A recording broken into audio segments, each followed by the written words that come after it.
The bouncer's hand tightens around Bianca Rachel's waist, and he has no idea he just touched the one thing Pedro Salas would burn the city down for. 5 seconds from now, that massive body in the security shirt will be on his knees, but right now he's smiling, thinking the envelope in his pocket makes him powerful.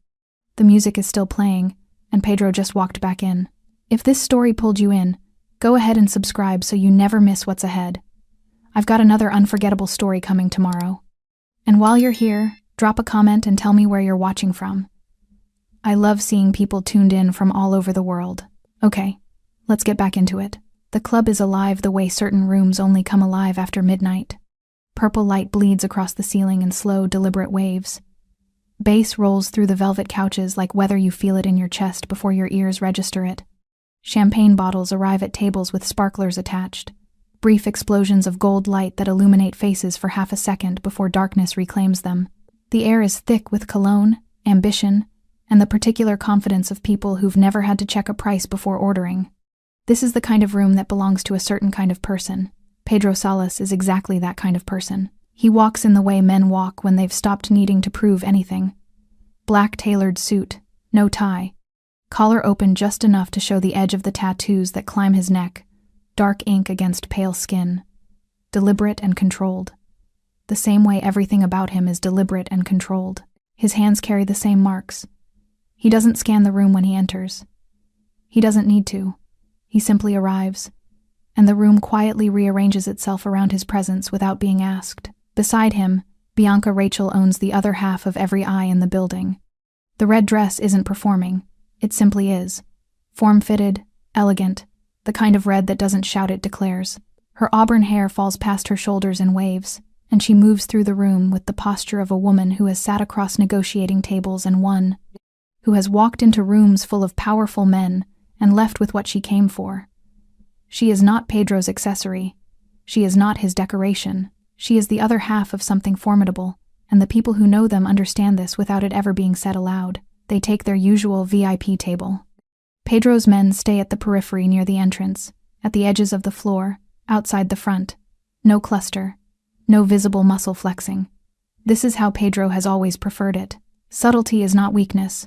Subtlety is what separates the people who last from the people who don't. For 30 minutes, the night is exactly what it should be. Then a figure approaches the table, leans in low, speaks quietly beneath the music. The men you've been tracking. I believe they're inside tonight. Pedro doesn't move immediately. He sets his glass down with the same unhurried motion he does. Everything measured, never reactive. But something behind his eyes shifts. Bianca catches it. She always catches it. The rival crew, the one that had been bleeding through the edges of his operations for weeks. Quiet. Surgical. Moving like men who believed patience would eventually make them invisible enough to strike. They'd been dismantling supply lines, buying influence in corridors he'd held for years, testing the edges of his city as though testing the temperature of water before climbing in. Here, tonight, inside the one room in this city that should have been untouchable, Pedro stands. He turns to Bianca, takes her hand in both of his, presses his lips once to her fingers, not theater, just reflex, the way people touch the things they mean to protect.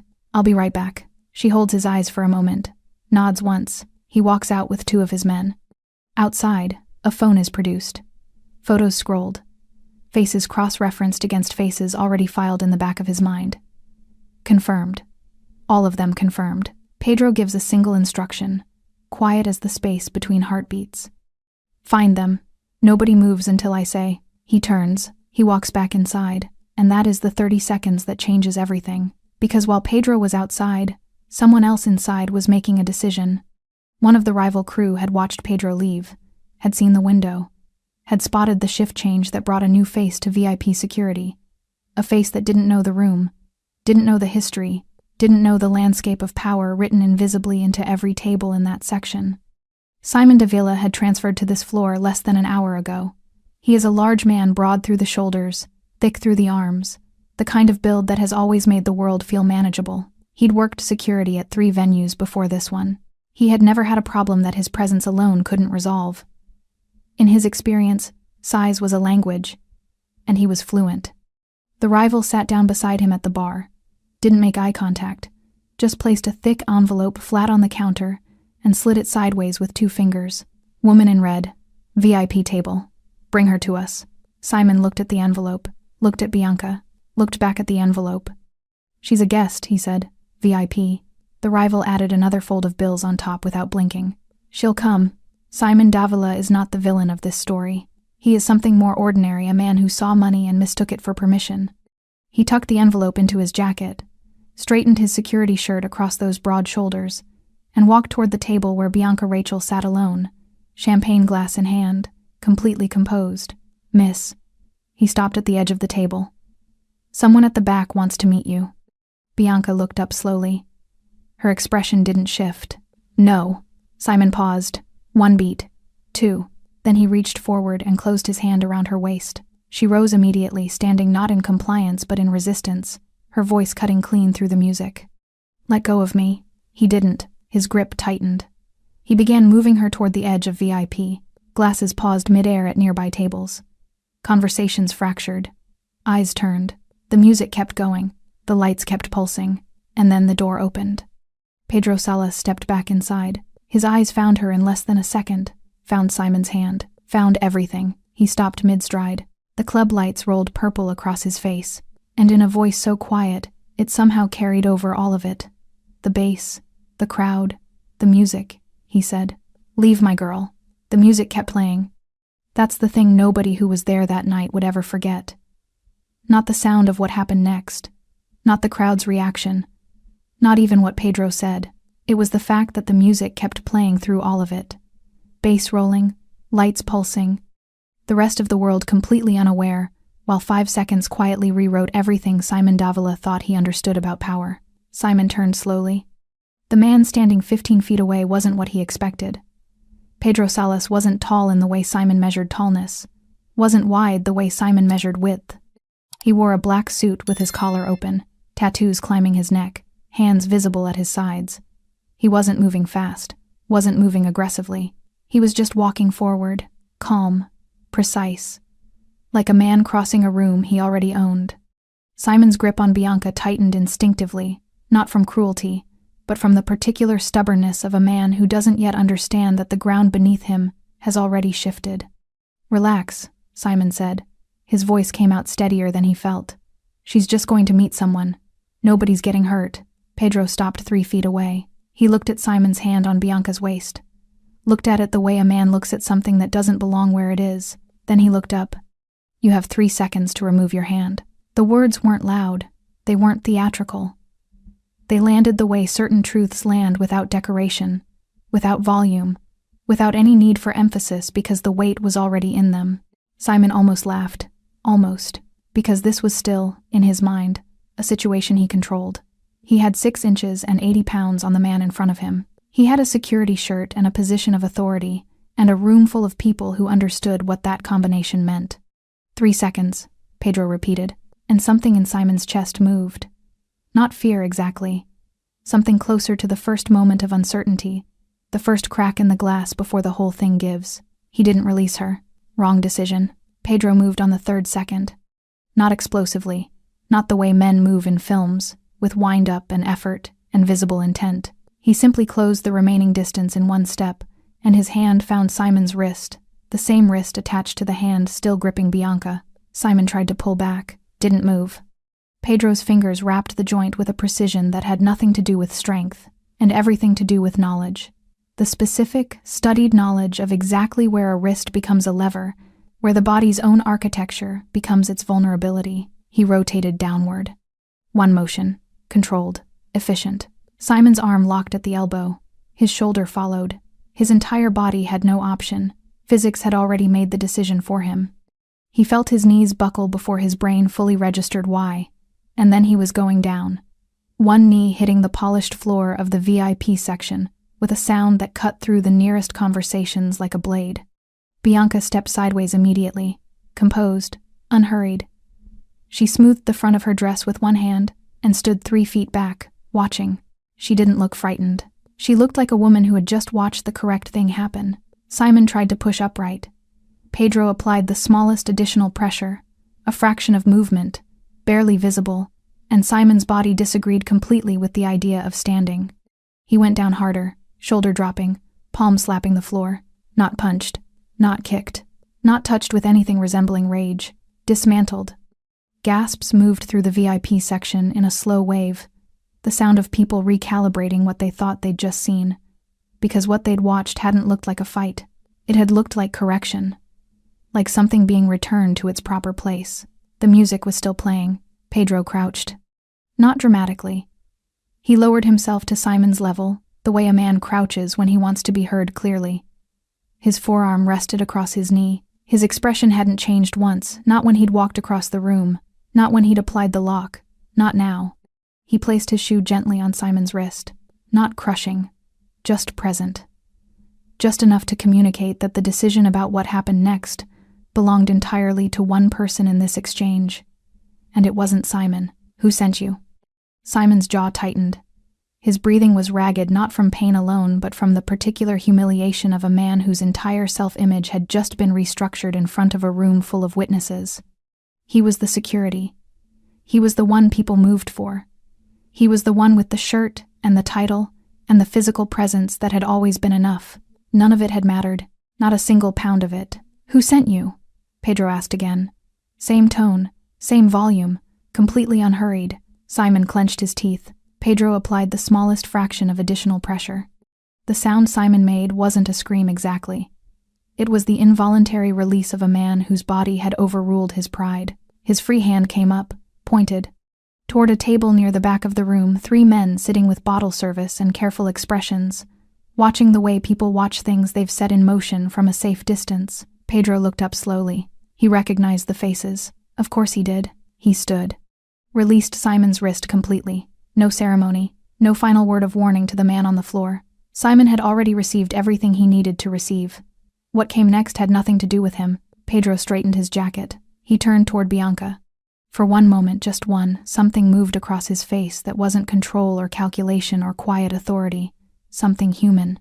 Something that reminded the people close enough to see it, that underneath everything this man had built, underneath every layer of discipline and restraint, there was something he genuinely could not afford to lose. He reached out and touched her face briefly with the back of his hand.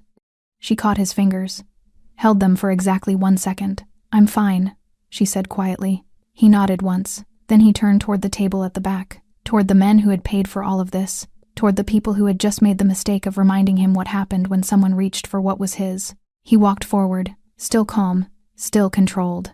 And somehow that the calmness, the control, the complete absence of visible fury was the most terrifying thing anyone in that room had ever witnessed. 3 hours earlier, Simon Davila had been a good man. That's the part nobody would think to mention afterward. Not the club owner who terminated him. Not the staff who watched him go down on one knee on the VIP floor. Not the people who would repeat the story for years, always starting with the bouncer who grabbed the wrong woman as though that single moment was the only thing he'd ever been. 3 hours earlier, Simon had arrived for his shift early, had straightened his security shirt in the bathroom mirror, had thought about the rent he was behind on, and the call he hadn't returned from his mother, and the quiet, grinding pressure of a life that never seemed to have quite enough room in it. He wasn't a villain. He was just a man who needed money badly enough to stop asking the right questions. The flashback arrives the way guilt always does, not all at once, but in pieces. It had started near the bar. Simon was 40 minutes into the shift change, still learning the layout of this section, still mapping faces to tables, when the man appeared beside him. Not aggressive, not obvious. Just a man in a dark jacket ordering a drink and letting his eyes move across the room with the practiced patience of someone who had done this before, who had learned that the right moment to approach someone was never the moment that looked like an approach. He had short-cropped hair and a lean, angular face with the kind of stillness that didn't come from peace. It came from discipline, from years of operating in rooms where the wrong expression at the wrong moment could cost you everything. He set his drink down and spoke without turning his head. New on this floor? Simon glanced sideways. Tonight, yeah. The man nodded slowly. Looked toward the VIP section. That woman at the corner table. Red dress. He paused. Someone important would like to meet her. You bring her over quietly. Everybody's happy. Simon said nothing immediately. The man reached into his jacket and placed a folded envelope flat on the bar between them. Didn't push it. Didn't gesture toward it. Just left it there the way people leave things they already know will be picked up. Simon looked at it. looked away. "She's a VIP guest," he said. "I know what she is." "Then you know I can't just—" A second fold of bills appeared on top of the first. The man's expression didn't change. "Bring her. She'll come." Simon stared at the bar. He thought about the rent, about the phone call he hadn't returned, about the particular exhaustion of a life that asked everything from you and handed back just enough to keep asking. He told himself it was simple. Just an introduction. Just walking someone 20 feet across a room. He told himself the woman would be fine. He told himself a lot of things in the 30 seconds before he picked up that envelope. Back on the floor of the VIP section, Simon pressed his palm flat against the cold tile and tried to breathe. His wrist throbbed. Not broken, he knew what broken felt like, but the memory of that lock was still firing through his nervous system like an alarm that didn't know how to shut off. He had felt his body become a mechanism in someone else's hands. Had felt all that size and training and physical confidence become completely, humiliatingly irrelevant in under 5 seconds. He sat up slowly. The crowd had pulled back into its own conversations the way crowds do, processing, absorbing, already converting what they'd witnessed into the version they would tell later. A few people still watched him from the corners of their eyes. A cocktail waitress passed nearby without looking at him directly, which was somehow worse than if she had. Simon looked at his hands. The envelope was still in his jacket. He became aware of this the way you become aware of something that has always been there but has only just revealed its true weight. He hadn't even opened it yet, hadn't counted it, had just taken it and tucked it away and walked toward that table, telling himself the story people tell themselves when they've already made the decision and just need the words to catch up. Now those words felt very far away. From across the room, Pedro's eyes found the table. 3 men, dark jackets, bottle service they weren't drinking. The practiced stillness of people pretending not to watch something they had set in motion. Pedro recognized them the way you recognize a problem you've been expecting, not with surprise, but with the particular weight of confirmation. The rival crew, the one that had been threading itself through the edges of his operations for weeks, moving quietly, buying influence in places they had no business being, testing corners of his city as though testing a locked door, waiting for one of them to give. And now this, they had come into his club, his room, had paid his security man to put their hands on his fiancée as a demonstration, a message dressed up as an incident. "We can reach what you love. We can touch the edges of your world. We are closer than you think." Pedro understood the language. He had spoken it himself, once, a long time ago. What they hadn't accounted for, what people who studied power from the outside always failed to account for, was that a man who has held something for long enough stops being afraid of people who reach for it. He simply becomes very, very clear about what reaching costs. One of the 3 men met Pedro's eyes across the room. He looked away first. They always did. Pedro stopped at the edge of their table. He didn't signal his men yet. Didn't raise his voice. Didn't touch anything. He simply stood there, suit jacket straight, collar open, the tattoos on his hands visible against the neon light, and let the silence do what silence does when the right person is holding it. The man who had looked away looked back. Pedro studied each face slowly, deliberately. The way a man reads a contract he already knows contains something wrong and is simply deciding where. Then he pulled out a chair and sat down. "You should have ordered something worth drinking," he said quietly, "if you were going to go to all this trouble." Nobody at the table spoke. Good. That meant they already understood what kind of conversation this was going to be. Nobody at the table moved.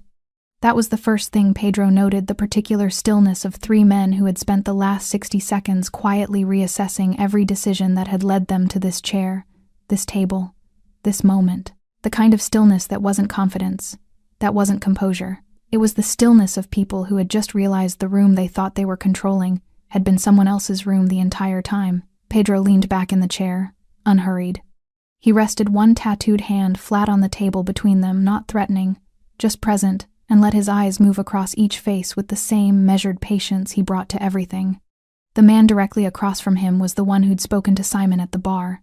Pedro could tell by the way he held himself the slight forward lean of someone accustomed to initiating, the practiced stillness that wasn't quite practiced enough to hide the tension underneath it now. To his left, a younger man, thinner, eyes that kept moving toward the exit, and then forcing themselves back. To his right, the oldest of the 3, heavy through the jaw, gray at the temples, the kind of face that had seen enough to know when a situation had turned irreversibly.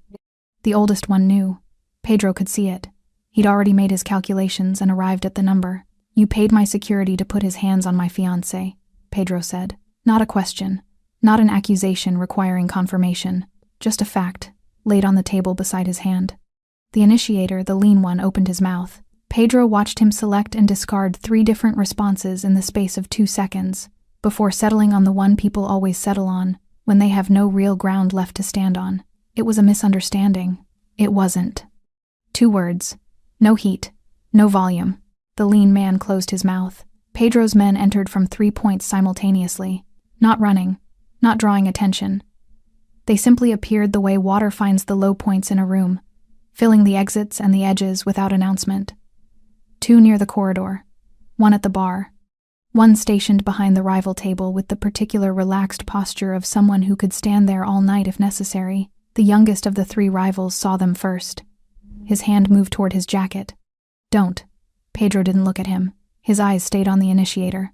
Whatever you're reaching for, the math doesn't work tonight. The hand came back to the table. The oldest man exhaled slowly through his nose. He picked up his untouched glass and set it down somewhere else. A small gesture that somehow communicated complete surrender more clearly than words could have. Pedro looked at him. You understand already, Pedro said. It wasn't a compliment. It was just an observation. The old man nodded once. Then you can explain it to them later. The initiator tried one more time. Because men like him always did, men who had built their confidence on the belief that the right words at the right moment could restructure any situation. That talk was its own form of leverage. We're businessmen, he said. His voice had found something closer to steadiness. Same as you. We're not here for conflict. We're here because there's space in this city that isn't being used properly. That's all this ever was. A negotiation. Pedro looked at him for a long moment. You negotiated by putting your hand in my house, he said. By paying someone to drag my fiancée across a room. That was a demonstration. Pedro said the word the initiator had been carefully avoiding. You wanted me to know you could reach what I value. You wanted me unsettled. He paused. How is that working for you? The initiator said nothing, because the answer was evident to everyone at the table. Pedro wasn't unsettled. He was here, sitting, calm, with the measured, unhurried presence of a man who had absorbed the demonstration and was now simply deciding what came after it. That was the part they hadn't planned for. You've been moving through my operations for 6 weeks, Pedro said. His voice dropped lower, and somehow that made every word land harder. Supply lines in the Eastern Quarter. The Forelli contract. The Medina arrangement.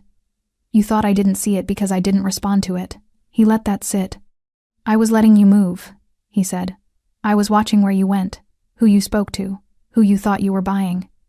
You handed me 6 weeks of intelligence and called it strategy. The youngest man's jaw tightened. The initiator's eyes flickered just slightly. Just once, with the specific expression of a man who has just understood that the game he thought he was playing had different rules than the ones he'd been given. The oldest man stared at the table. He'd already known, or suspected, and had come tonight anyway, because when you're embedded in something this far, the moment you understood you'd lost, and the moment you could actually stop, were rarely the same moment. You don't operate in my city, Pedro said. Not the Eastern Quarter, not the Forelli contract, not anything you've touched in the last 6 weeks. You pull back fully, and you do it quietly, and you do it quickly, and you take with you every person you've brought into this. Silence. The bass from the dance floor pulsed through the walls. And the girl? Pedro said. The word landed differently. Quieter. More dangerous. You never look at her again. You never send anyone near her again.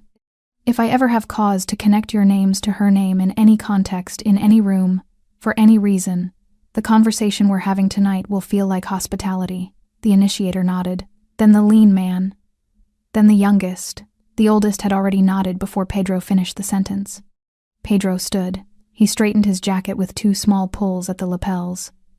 He looked at each of them one final time, not with contempt, not with triumph, just with the steady, clear-eyed expression of a man who had said exactly what needed to be said and expected it to be received exactly as it was intended. Finish your drinks, he said, then leave. He turned from the table. His men fell into position without a word, not escorting aggressively, just present, just visible, just enough. The rivals didn't speak. They reached for their glasses with hands that weren't entirely steady. And Pedro walked back across the room toward the woman in the red dress, who was standing near the VIP railing, watching him return with an expression that held something deeper than relief, something that looked remarkably like pride. The club kept moving. That was the strange thing, the beautiful, indifferent thing about a room like this. It absorbed everything. The confrontation at the VIP table. The rivals standing slowly, gathering themselves with the careful dignity of men trying to lose gracefully in public. The quiet repositioning of Pedro's men back toward the edges of the room. All of it folded into the music, into the lights, into the ongoing business of a night that had never stopped for any of it. Within 4 minutes, it looked like nothing had happened, but the people who had been close enough to see the ones at the nearest tables, the waitress who had frozen mid-pour, the bartender who had watched Simon go down and never quite returned his expression to neutral, they carried it differently now. You could see it in the way they held themselves, the way conversations resumed at slightly lower volumes, with slightly more careful eyes. The room remembered even when it pretended not to. Bianca was standing near the VIP railing when Pedro came back. She hadn't returned to the table, hadn't reached for her champagne, or straightened her posture into the composed performance of someone who was fine. She was just standing, one hand resting lightly on the railing, the city lights bleeding purple and blue through the high windows behind her, watching him walk across the room toward her. She had watched the whole thing, the table, the rivals, the conversation she couldn't hear but didn't need to. She had watched Pedro sit down and talk and stand up and leave, and not once, not for a single visible second, lose the thread of himself. She had been grabbed tonight, handled, moved against her will by a man twice her size in a room full of people who watched it happen, and she was not falling apart. That was the thing about Bianca Rachel that people consistently underestimated. They saw the red dress and the elegance, and the fact that she arrived beside Pedro Salas, and they constructed a particular kind of story about who she was and what she required. They assumed fragility dressed up as poise. They were always wrong, but standing here now, watching him return, watching the calm in his face that she knew from years of knowing him, was not the absence of feeling but the absolute governance of it. She felt something move through her chest that had nothing to do with strength or composure, or any of the qualities she'd spent years building into armor. It was simpler than that. It was just love. The specific, lived-in love of a woman watching a man she chose continue to be exactly who she chose him for. Pedro stopped in front of her. For a moment he just looked at her the same way he'd looked at his hand on her face in the seconds after Simon went down, like he was taking inventory of something he couldn't afford to lose. "You're not fine," he said quietly. "I'm fine," she said. "Bianca." She held his eyes. Then, slowly, the architecture of her composure shifted, not collapsed, just softened, the way a room changes when someone finally opens a window. "My hands were shaking," she admitted, "when he grabbed me. They don't shake." Pedro nodded once. He reached out and took both her hands in his, turned them over, held them. They were steady now, had been steady by the time he'd crossed the room.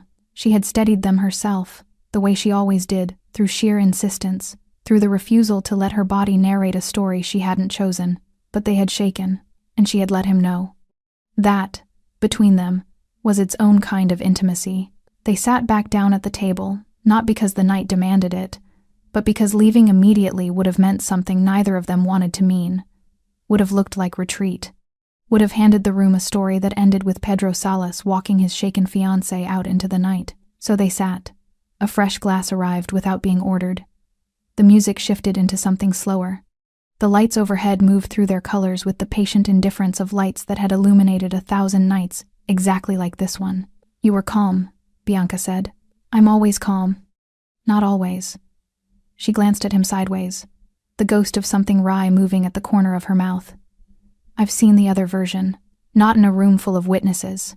She smiled then, a real one, small and private and not intended for anyone else in the building. That's the part that scared him, all of them. They expected something they could respond to, rage or aggression or something with a shape they recognized. Pedro turned his glass slowly on the table. "If I lose control, they win. The moment I become emotional, I become predictable. Predictable means beatable." Bianca was quiet for a moment. "You scared him," she said. "The bouncer. He didn't understand what happened to him." Pedro shook his head slightly. "He understood enough. He'll spend a long time understanding the rest." "Is that mercy or punishment?" He considered this with the same unhurried seriousness he brought to everything. "I think," he said finally, "it's education." 30 minutes later, the club owner appeared. A compact man in his 50s, silver-haired, wearing the expression of someone who had been briefed on the situation and had spent the intervening time constructing the most comprehensive possible apology. He arrived at the table with 2 senior staff members behind him, and the particular posture of a man who understood that what had happened tonight was connected to his name in ways he needed urgently to address. Mr. Salas, he clasped his hands. I want to personally assure you that what occurred tonight is completely unacceptable. The staff member involved will be— Sit down, Pedro said. The man sat. Your mistake isn't him, Pedro said. He made his choice. Your mistake is who you allowed to influence him. He let the words settle. Someone moved through your operation tonight and used your own security against a guest in your building. That's an access problem. That's a vetting problem. That's a problem that begins long before any envelope changes hands. The owner nodded rapidly. You're absolutely right. I'll conduct a full review. I know you will. Pedro said it without threat, just certainty, because you understand what it means that this happened here, and you understand what it would mean if it happened again. The owner left 5 minutes later, with the expression of a man who had received a lesson more valuable than any reprimand and was already thinking about how to act on it. Pedro and Bianca sat in the quiet that followed. The neon moved across her face in slow waves, purple, then blue, then the warm amber that arrived just before midnight, and stayed. Ready? He asked. She reached for his hand on the table. Almost, she said. And they stayed another 20 minutes because the night was theirs, and no one had taken that from them, and they both understood, without saying it, that leaving on their own terms was the final thing that mattered. 40 minutes after leaving the club, the 3 men sat in the back of a black sedan moving through the city with no particular destination. Nobody had suggested where to go. Nobody had spoken since the doorman held the exit open, and the night air hit their faces, and the sound of the club dissolved behind them into the ordinary noise of a city that had no idea what had just happened inside one of its rooms. The initiator, whose name was Rael, sat in the front passenger seat staring through the windshield at the street ahead. His jaw was set, his hands were in his lap. To anyone passing on the sidewalk, he would have looked like a man simply riding in a car. Inside, he was conducting a very quiet, very thorough autopsy of the last 3 hours. It had been his plan. That was the part burning lowest and hottest beneath everything else. Not the humiliation of the exit, walking out of a club under the implied escort of men who didn't need to touch you to communicate what would happen if you didn't move. Not the image of Simon Davila on the floor before Pedro had even finished walking across the room.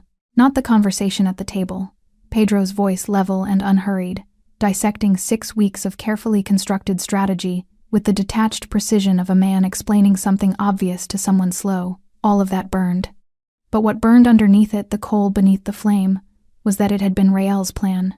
He had designed it, had pitched it to the other 2 as elegant, as psychological, as the kind of move that didn't leave fingerprints because it used someone else's hand. Send someone to grab the woman, not to harm her, just to reach her, just to demonstrate proximity, just to show Pedro Salas that the edges of his world were thinner than he believed. Elegant. He pressed 2 fingers against his mouth and stared at the road. He knew, the youngest one said from the back seat.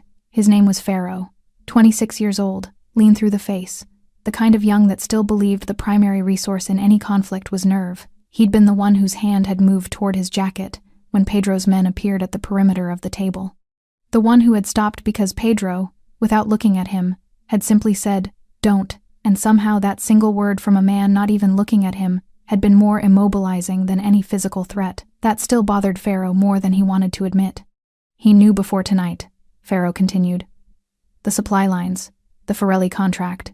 He listed them. He's been watching us move for 6 weeks and said nothing. He said plenty, the old man said from beside him. The old man's name was Brandt. He was 53.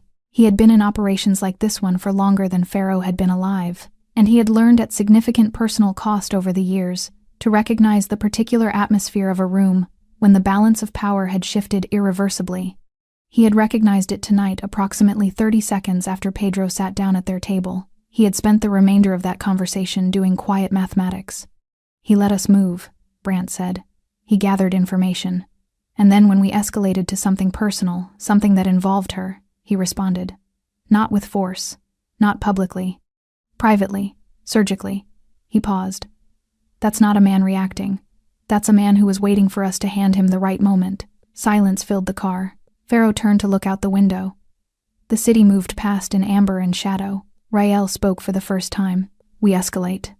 Brant turned his head slowly. "We escalate," Rael repeated. His voice had found something harder than it had held in the club, the particular hardness of a man whose pride had become more load-bearing than his judgment. "He gave us a warning. Fine, he's made his position clear. But if we pull back now fully, quietly, the way he told us to, we don't just lose the Eastern Quarter. We lose everything we've positioned for the last 8 months. Every contact, every arrangement, every open door." He finally turned to look at Brant. "We can't absorb that. We can't absorb the alternative," Brant said. "You don't know that." "Rael." Brant's voice was quiet and final. "I've sat across from men like Pedro Salas before. Not often, but enough. And the one thing I've learned is that when a man like that gives you terms, when he sits down and tells you exactly what he wants and exactly what the consequences are and does it without raising his voice, you take the terms." He held Rael's eyes. "Because the alternative isn't a counteroffer, it's a demonstration." Pharaoh said nothing. His knee was moving up and down against the seat, in the small unconscious rhythm of someone trying to discharge anxiety through motion. Rael turned back to the windshield. The city kept passing. "One more move," Rael said finally. "Not the woman, not anything personal. One business move, one play that costs him something he can't ignore." His voice had dropped lower. "Something that makes him negotiate instead of dictate." Brant looked out his own window. He had been in enough rooms, enough cars, enough late-night conversations that ended with someone saying one more move to know what those words almost always preceded. He had seen the math work out badly enough times to understand what Pharaoh was too young to know and what Rael was currently too proud to accept. But he was tired, and he had always been better at reading rooms than winning arguments, so he said nothing. Across the city, in a different kind of quiet, Simon Davila sat on the edge of his bed in a small apartment 3 floors above a laundromat and stared at the envelope he'd finally removed from his jacket. He hadn't opened it yet, hadn't counted it. He just sat with it on his knee and thought about the moment his body had stopped belonging to him. The moment all that size and training and physical certainty had become completely irrelevant inside the grip of one controlled hand. He set the envelope on the nightstand. He didn't want to touch it anymore.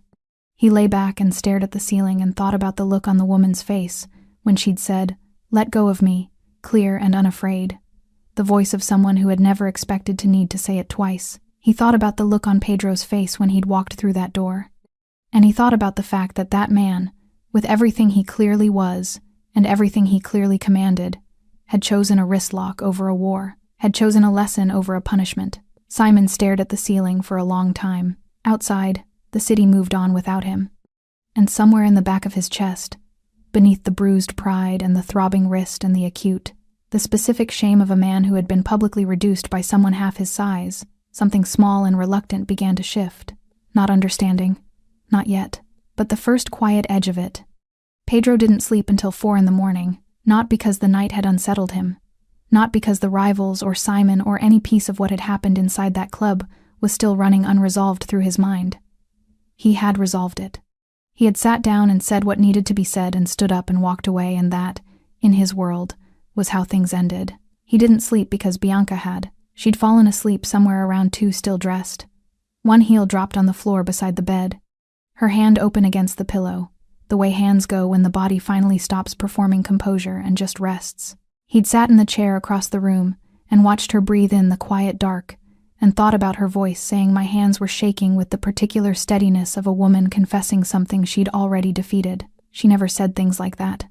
In 4 years of knowing her, of building something with her that existed in the complicated overlap between love and empire, she had never once volunteered a moment of vulnerability that she hadn't already resolved. It wasn't pretense. It was architecture. She had constructed herself with the same intentionality Pedro had constructed everything else in his life, and he respected it the way you respect something that took real work to build. But she had told him her hands shook, and that sat with him in the dark until 4 a.m, when he finally stopped sitting with it and let himself sleep. He was at his office by 9. The building was unremarkable from the outside, mid-rise, commercial, the kind of address that appeared in no interesting documents and attracted no interesting attention.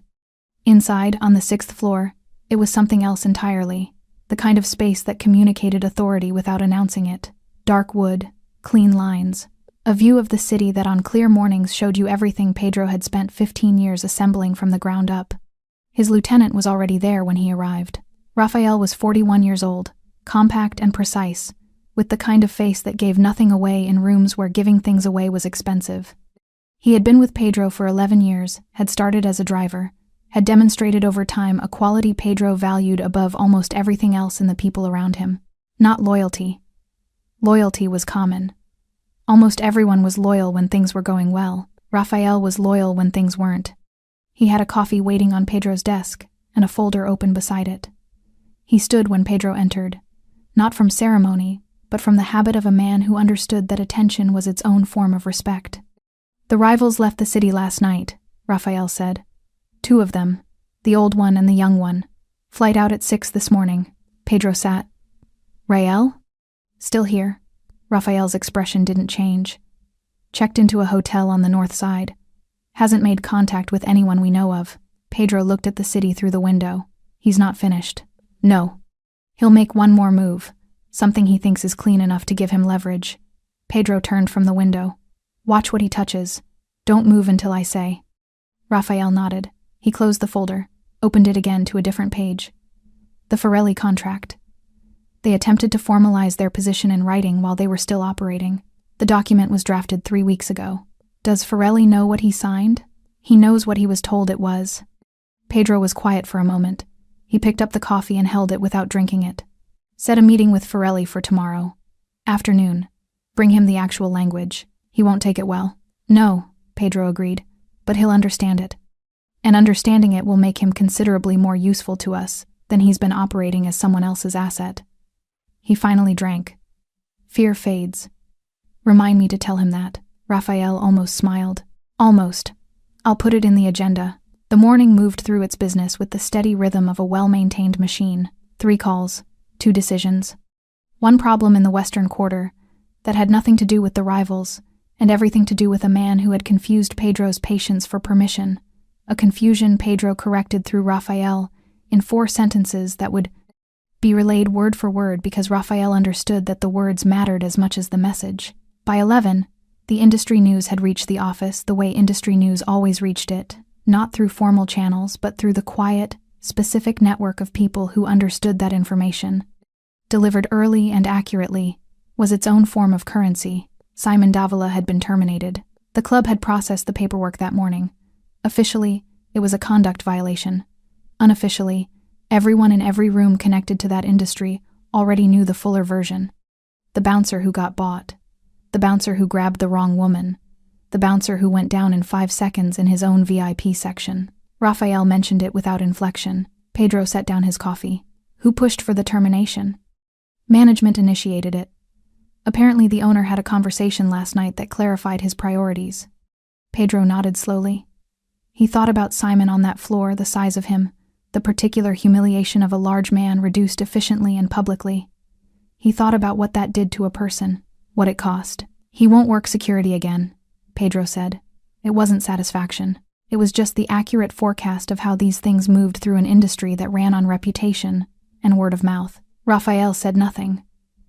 He recognized the register of Pedro's silences by now could distinguish between the ones that were simply processing and the ones that carried something heavier. This one carried something heavier. "He was a man who needed money," Pedro said finally. Raphael looked at him. That's all he was. He wasn't sent to that floor because he was dangerous or connected or capable of real damage. He was sent there because he was accessible. Because someone identified a pressure point, financial, personal, whatever it was, and applied money to it. Pedro looked at the city again. The rivals didn't use a weapon last night. They used a person. Raphael considered this. Does that change anything? It changes how I think about it. Pedro turned back to the desk. Not what happened, just what it means. He pulled the folder toward him. The real war was never in that club, he said. The club was a message. The war is in the contracts and the contacts and the 6 weeks they spent moving through things they had no right to touch. He opened the folder. That's where we finish it. Raphael sat down across from him, and they got to work. Rael had always believed that the difference between men who won and men who lost, was the willingness to move when everyone else had stopped. He told himself this at 7 a.m, standing at the window of his hotel room watching the city begin its day. Brant and Farrow were gone. He knew that. Had known it before Raphael checked the flights, before the information moved through whatever channels it moved through, and landed wherever it landed. He had watched them pack with the quiet efficiency of men who had already made their calculations and arrived at the same number. He didn't blame them. He just didn't agree with them. The meeting had taken 2 days to arrange, not with Pedro. Rael understood that door was closed, had been closed, the moment Pedro stood up from their table and straightened his jacket with those 2 small pulls that somehow communicated more finality than any door physically shutting could have. The meeting was with Forelli. Specifically, with the document Forelli had signed 3 weeks prior, the one that formalized Rael's crew's position in a contract worth enough to restructure the balance of operations in the Eastern Quarter.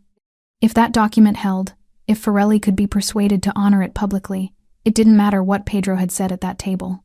Paper had its own kind of power, legal weight, the kind of leverage that couldn't be resolved with a wrist lock and a quiet conversation. Rael had spent 2 days believing this.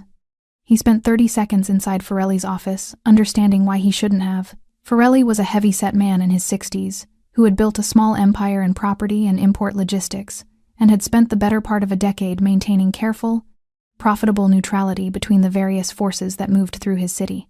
He was not a brave man. He was a precise one. He understood that his survival had always depended less on alliance than on positioning, on being useful enough to multiple parties that removing him cost more than maintaining him. He was already standing when Rael entered. The document was on the desk between them. Forelli didn't offer a seat. "I've had a conversation," Forelli said, "that clarified several things about this document that I wasn't aware of when I signed it." Rael looked at the paper, then at Forelli's face. He saw it immediately, the particular expression of a man who has been shown something that recontextualized everything and has already decided what it means for his next move. "Whatever you were told." "I was told the truth," Forelli said. His voice was steady with the steadiness of someone who had resolved this before Rael arrived and was simply now delivering the resolution. "The language in Section 4 binds me to exclusivity arrangements I wasn't informed of. The language in Section 7 creates liability exposure I'm not willing to carry." He picked up the document. "And the source of those arrangements isn't someone I'm willing to be formally connected to, given what I now know about your current operational standing." He held the document out. Rael didn't take it. "My operational standing," Rael said carefully, "is not what someone has told you it is." "Rael." Forelli set the document back on the desk. His voice dropped into something quieter and considerably more direct. "I've been in this city for 30 years. I know what Pedro Salas is. I know what he represents. And I know what it means when a man like that takes the time to sit with me personally and walk me through a document line by line." He paused. "It means the people who drafted that document are no longer a productive relationship for me." Rael stood very still. The room was quiet, the kind of quiet that isn't peaceful but final, the silence of a door that has just been closed from the other side. Pedro had gotten here first. Not just last night. Not just the club. Pedro had seen this move before Rael had made it, had walked Forelli through the contract language, had surgically removed the document's foundation before Rael even arrived to stand on it. 6 weeks of work, dissolved, not with force, not with threat, with information, delivered calmly, by a man who had been watching Rael move through his city and waiting for exactly the right moment to show each piece to exactly the right person. Rael picked up the document from the desk. He folded it once, and he walked out. Pedro was in his office when Raphael brought the confirmation. "Forelli meeting ended in 11 minutes, Raphael said. Rael left the building. Pedro didn't look up from what he was reading. "His hotel?" "Checked out." Raphael paused. "He's at the transit hub. Looks like he's leaving." Pedro turned a page. "Good." Raphael stayed in the doorway. He had been with Pedro long enough to know when the silence was a conclusion, and when it was still arriving at one.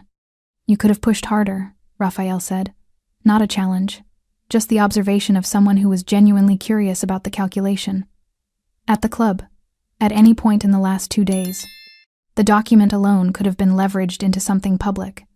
Something that cost them significantly more." Pedro looked up. "Fear fades," he said. Raphael waited. "If I'd destroyed Rael publicly, financially, reputationally?" "Completely. The next person who considered moving through my city would think about that outcome and decide whether the potential gain was worth the risk of the same. Pedro closed the folder.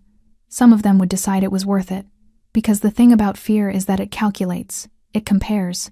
It finds the angle where the numbers still work. He leaned back. But if the story is that Rael came into this city, moved against my operation, made it personal, and then quietly left with nothing, no drama, no public collapse, no war, then the story is that there was nothing to get.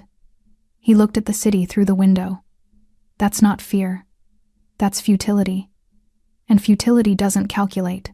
It just stops. Raphael was quiet for a moment. Controlled consequence, he said. Always. Across the city, Rael sat in a departure terminal, with a folded document in his jacket pocket, and the particular silence of a man who had run his calculations, and finally, reluctantly, arrived at the number Brandt had reached days ago. He thought about the moment Pedro had sat down at their table, not the words. He'd replayed the words enough. He thought about the posture, the absolute absence of performance in it. The way Pedro had pulled out a chair and sat down with the casual ownership of a man taking a seat in his own home. Rael had walked into that club believing money was the most mobile form of power, that it could be moved through walls and doors and people, and used to reach anything, anywhere, given enough of it. Pedro had shown him something else. He stared at his boarding pass, and for the first time since this had started, Rael stopped thinking about the next move. There wasn't one. Not in this city. Not against that man. His flight was called. He stood, and he left quietly. Completely. In exactly the manner Pedro had specified at a table in a nightclub, while the music played and the lights pulsed, and a room full of people pretended not to witness the moment the war ended, before it ever became one. The city didn't notice him go. It rarely noticed the things that didn't happen. That was the point. Simon Davila cleaned out his locker on a Tuesday. There wasn't much in it. A change of clothes, a phone charger, a photograph he'd taped to the inside of the door when he first started his younger sister at her graduation, laughing at something outside the frame, the specific, uninhibited laugh of someone who had no idea they were being photographed. He took the photograph down carefully, folded it, put it in his jacket pocket, and walked out of the building without speaking to anyone, because there was no one left in that building who knew what to say to him, and he had no interest in making it easier for them by pretending there was. The days after the club had moved strangely, not badly, not dramatically, just with the particular altered texture of days that come after a moment that rearranged something fundamental, when the ordinary things, coffee and traffic and phone screens, all feel slightly unfamiliar, like furniture moved 2 inches from where it always was.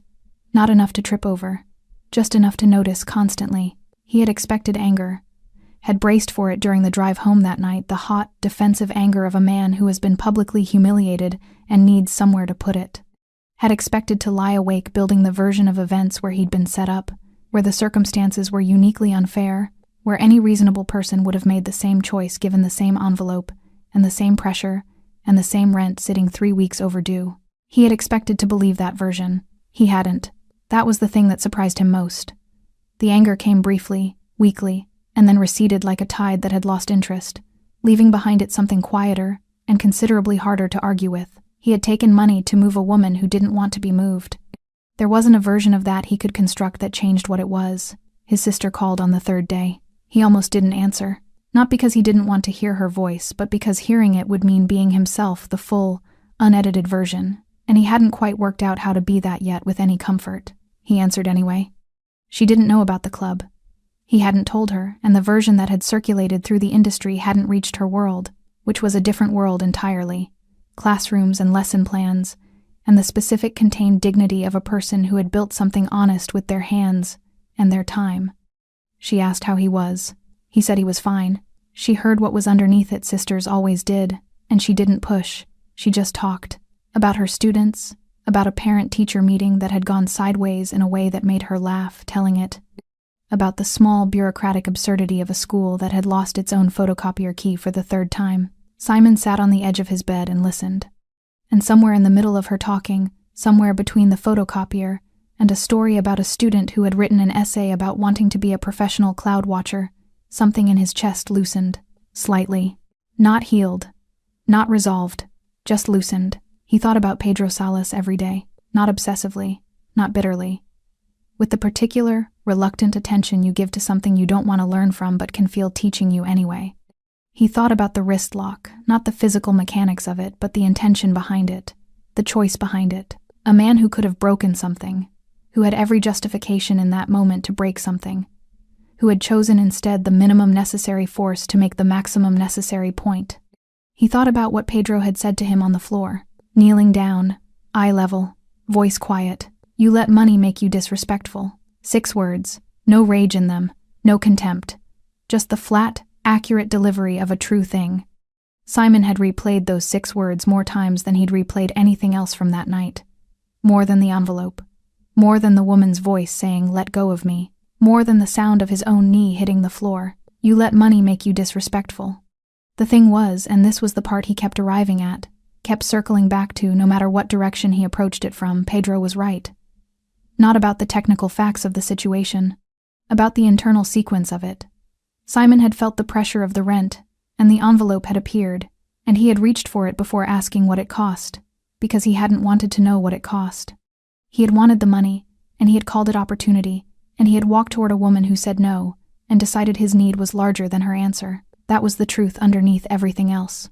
And the wrist lock, the 5 seconds, the floor, the public reduction of every physical advantage he'd spent years building. None of that was the punishment. The punishment was knowing. He left the security industry. Not dramatically. Not with a declaration or a story he told anyone.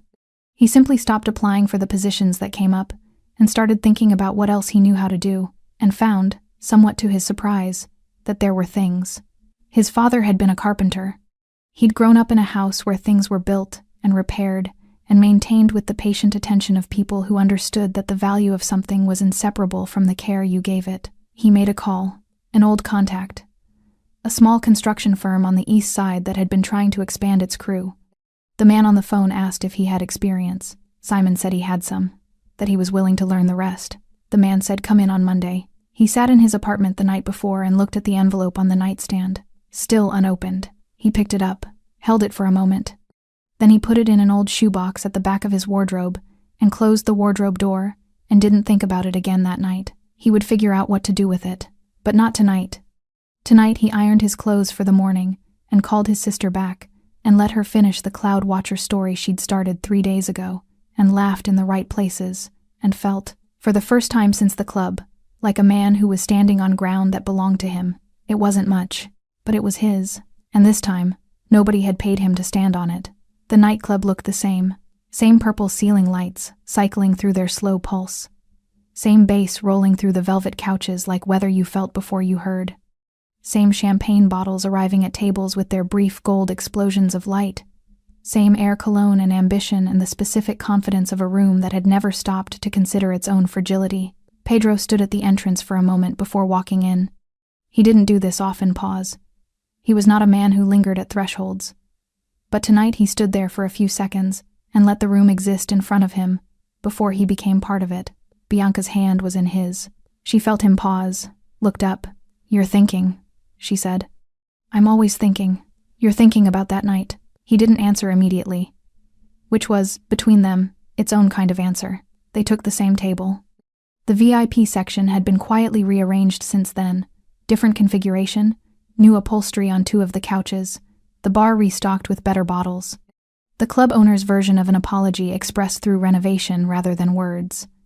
Pedro had noticed it the first time he'd returned and said nothing, which the owner had correctly interpreted as acceptance. The same waitress appeared. She held herself slightly differently around Pedro now, not fearful, just calibrated. The particular attentiveness of someone who had watched something happen in this room and had permanently adjusted their understanding of the room as a result. She brought champagne without being asked. Bianca thanked her by name. "Tell me what you're thinking," Bianca said. Pedro turned his glass slowly on the table. Outside the high windows, the city moved through its nightlight and motion, and the ongoing, indifferent business of a place that contained multitudes and noticed almost none of them. "I'm thinking about 5 seconds, he said. Bianca waited. 5 seconds is nothing. You can't build anything in 5 seconds. You can't travel anywhere. You can't change your mind, make a decision, cook a meal, write a sentence." He looked at the table. 5 seconds is the gap between floors in an elevator. It's how long it takes to read 3 lines of text. He paused. And it's enough time to show a person something they'll spend years thinking about. Bianca studied him with the particular quality of attention she reserved for moments when he was saying something that mattered, not performing listening, actually doing it. "Simon," she said. "Simon, Rael, the men at that table, the club owner, everyone in this room who was here that night." He finally looked up. "None of them will forget 5 seconds. Neither will I," she said quietly. Something moved across his face. "I know." "That's not a wound, Pedro. I want you to understand that." She set down her glass. "I know what it looked like from where you were standing, walking back through that door and seeing—" She stopped. Started again.